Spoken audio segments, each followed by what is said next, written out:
So let's take a check as to what's happening with the equity markets, and it's pretty abysmal given that the Cyprus worries have got investors jittery across the globe. The Asian markets, for one, are seeing a heavy sell-off. The Nikkei seen its biggest intraday fall since the 26th of February. Shanghai continues to trade below its crucial DMAs, and you've got the Hang Seng, which is also below its 20 as well as its 100 daily moving average.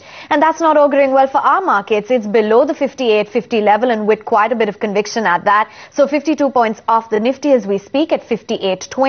You've got the Sensex, which has shaved off almost 180 points, 19,248, and the Bank Nifty future is coming under a fair bit of pressure. All of your rate sensitives are down and out, and FMCG is the only sector holding up. JP Associates is your biggest gainer. Metals like Hindalco, Tata Steel, Coal India are all down and out. You've got Tata Power, Power Grid, as well as NTPC shaving off close to 2.5%. Cement looking weak, and GAIL India also on the losing front.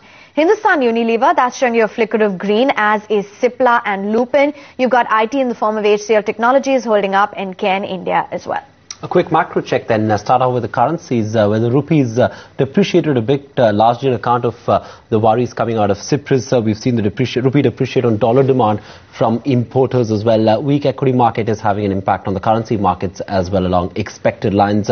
Important to mention here that today is an important macro day. There are plenty of macro cues for the markets to track. Benchmark 10-year bond yield is down 1 basis point marginally. That's on the global risk-off sentiment, but the market is pricing in a 0.25% rate cut.